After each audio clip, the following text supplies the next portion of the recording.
حبايبي أبطال ستة ابتدائي، معانا النهاردة الدرس الثالث اللي بيتكلم على الوطن العربي من حيث المناخ والنبات الطبيعي.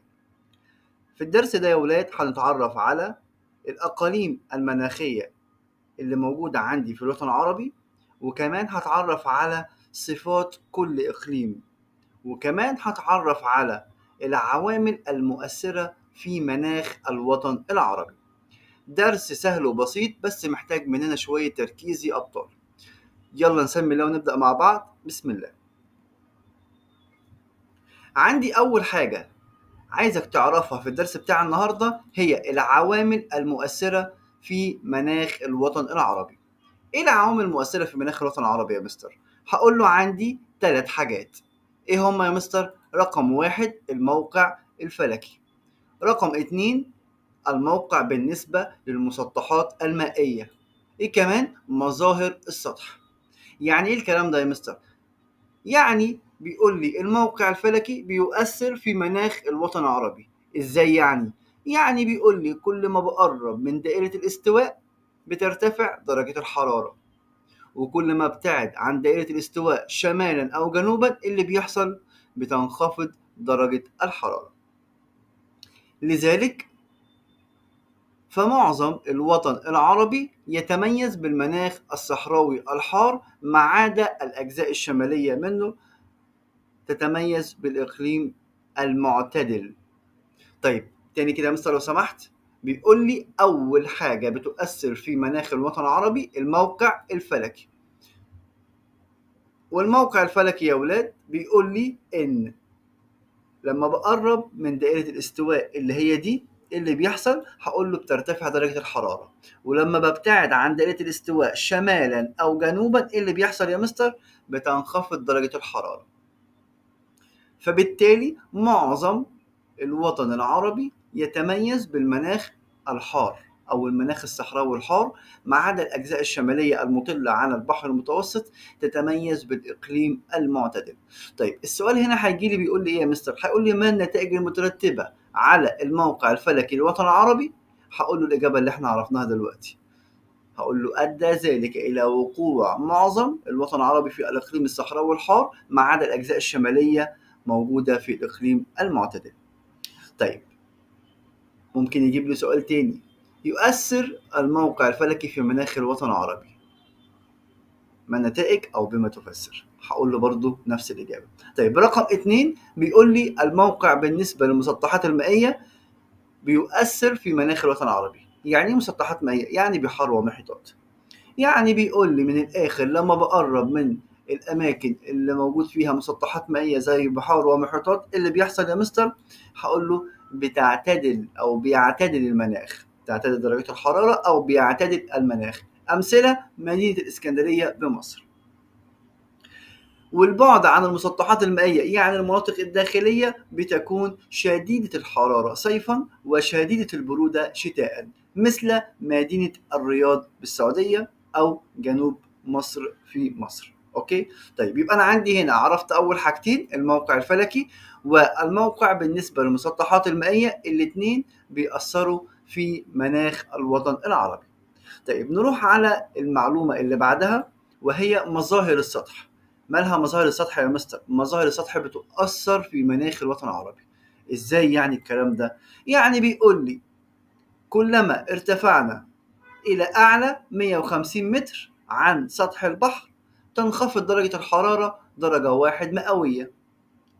لذلك تغطي الثلوج بعض القمم العالية. هقول له مثل إيه؟ هقول له مثل جبال أو مرتفعات لبنان. جبال إيه يا مستر؟ لبنان. طيب يبقى أنا عندي هنا مظاهر السطح بتؤثر ولا لأ؟ هقول له طبعا. ليه؟ هقول له لما بكون موجود أو لما بنرتفع إلى أعلى 150 متر عن سطح البحر بتقل درجة الحرارة درجة 1 مئوية.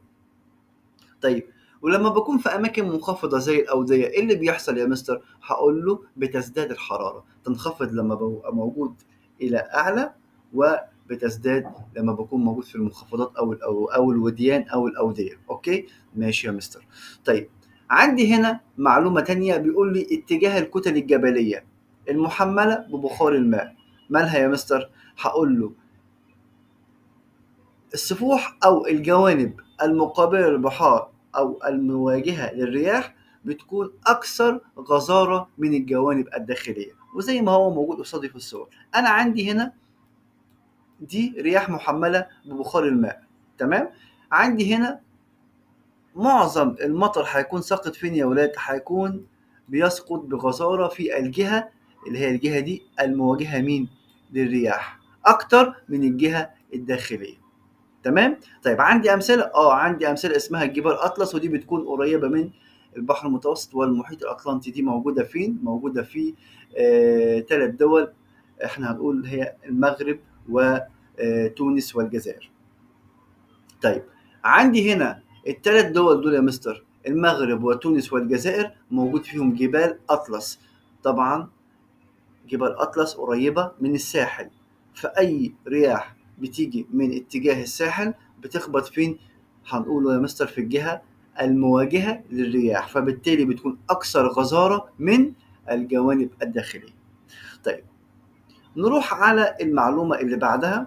يبقى احنا كده عرفنا العوامل المؤثرة في مناخ الوطن العربي، وقلنا هي ايه يا مستر؟ هقول له موقع فلكي، القرب او البعد عن المسطحات المائية، ومظاهر السطح. دي عوامل بتؤثر في المناخ الخاص بالوطن العربي. طيب هنتكلم على الاقاليم المناخية دلوقتي. يعني ايه اقليم مناخي اصلا يا مستر؟ اقليم مناخي يا ولاد هو مساحة من الارض لها خصائص، يعني صفات مناخية من حيث الحرارة والرياح والامطار. طيب يا مستر أنا عندي الوطن العربي فيه كام إقليم مناخي؟ عندي 3. رقم 1 إقليم البحر المتوسط، رقم 2 إقليم الصحراوي الحار، رقم 3 الإقليم المداري. يبقى أنا عندي هنا الإقليم المناخي هو مساحة من الأرض لها نفس الخصائص المناخية من حيث الحرارة والرياح والأمطار. وإحنا قلنا عندي كام إقليم؟ 3 أقاليم مناخية موجودة فين؟ في الوطن العربي. قلنا في الشمال إقليم البحر المتوسط المعتدل، وعندي في الجنوب الإقليم المداري. طيب الإقليم الصحراوي موجود فين يا مستر؟ هقول له يقع بين الإقليم المتوسط المعتدل والإقليم المداري. طيب أنا كده عرفت أماكنهم بالظبط على الخريطة، عايز أعرف صفات كل إقليم، يعني خصائص كل إقليم. يلا بينا نعرف مع بعض. عندي هنا الإقليم المتوسط المعتدل، احنا قلنا يقع شمال الوطن العربي. طيب الصفات بتاعته المناخية ايه؟ يعني الجو بيكون عامل ازاي في الإقليم ده يا مستر؟ هقول له ترتفع درجات الحرارة صيفا وتعتدل شتاء مع سقوط الأمطار. تاني، يتميز الإقليم المتوسط المعتدل بارتفاع درجات الحرارة صيفا واعتدالها شتاء مع سقوط الأمطار. ماشي. عندي نباتات في المكان ده يا مستر؟ طبعا عندي نباتات موجودة وحيوانات موجودة في الإقليم المتوسط. طب النباتات زي إيه يا مستر؟ هقول له عندي أشجار الزيتون والأرز. ماشي. إيه كمان؟ هقول له كمان عندي حشائش اسمها حشائش الستبس المعتدلة، ودي تزداد أو تزدهر شتاء، طبعا لأنها بتعتمد على الأمطار الشتوية، فبتبقى موجودة أكتر بشكل أفضل في الشتاء.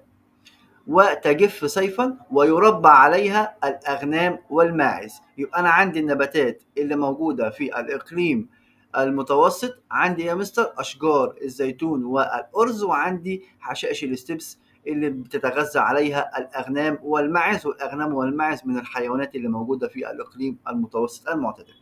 طيب نروح على صفات وخصائص الإقليم الصحراوي الحار. هقول له الموقع زي ما قلنا يقع ما بين الإقليم المتوسط المعتدل شمالا والإقليم المداري جنوبا. أيوة الصفات بتاعته إيه يا مستر؟ هقول له شديد الحرارة صيفا وخاصة بالنهار، مع إنه شديد البرودة في الشتاء وخاصة بالليل. يبقى أنا عندي الصحراوي الحار بيقول له شديد الحرارة صيفا وخاصة بالنهار، وشديد البرودة في فصل الشتاء وخاصة بالليل.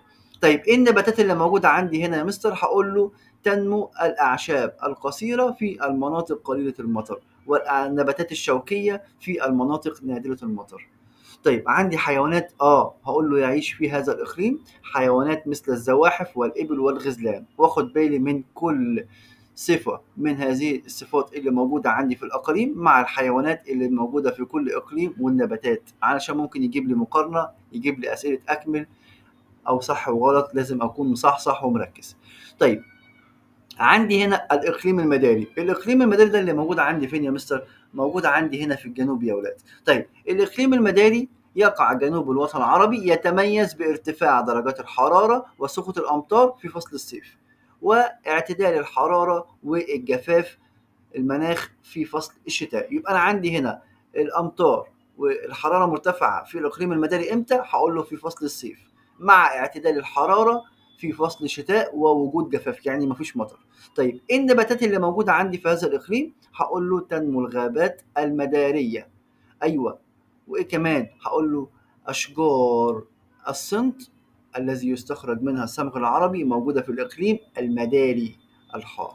طيب عندي كمان ايه يا مستر؟ حشائش اسمها حشائش السافانا. حشائش ايه يا مستر؟ السافانا. يبقى المتوسط حشائش الستبس اللي بيتغذى عليها النباتات، يتغذى عليها الاغنام والماعز، وفي المداري بيتغذى عليها عندي هنا السافانا، ودي طبعا بتختلف في الطول حسب كمية المطر. يبقى الستبس تنمو في الإقليم المعتدل، والسافانا تنمو في الإقليم المداري. طيب الحيوانات اللي موجودة في هذا الإقليم إيه يا مستر؟ عندي عندي النمور والزراف والنمور والأسود والأفيال. تاني يا مستر لو سمحت، الزراف والأسود والنمور والأفيال. يعني حديقة حيوان طبيعية في عندنا حيوانات بتتغذى على النباتات وحيوانات بتتغذى على اللحوم. طيب أنا لاحظت في الدرس ده إن في تنوع في المناخ في الوطن العربي، وطبعا التنوع المناخ أدى إلى إيه يا مستر؟ تنوع المحاصيل الزراعية والنباتات والحيوانات البرية من مكان إلى آخر، وده أدى إلى تحقيق التكامل بين الدول العربية، وطبعا ده يساعد على تنشيط السياحة. المصريين القدماء أظهروا تقديرهم للطبيعة وحرصوا على عدم إلحاق الضرر بها، ودي معلومة مهمة لازم نكون كلنا عارفينها. طيب لو جالي سؤال في الجزئية دي يا مستر هيقول لي إيه؟ ما النتائج المترتبة على تنوع المناخ في الوطن العربي؟ هقول له أدى ذلك إلى تنوع المحاصيل الزراعية والنباتات الطبيعية والحيوانات البرية والأنشطة الاقتصادية في الوطن العربي، وتحقيق التكامل بين الدول العربية. وبكده نكون وصلنا مع بعض لنهاية الدرس بتاعنا. أتمنى تكونوا استفدتوا من المعلومات اللي قدمتها. ما تنسوش دعمنا بالإعجاب والاشتراك في القناة علشان يوصلك كل جديد. كان معاكم مستر إسلام الهواري.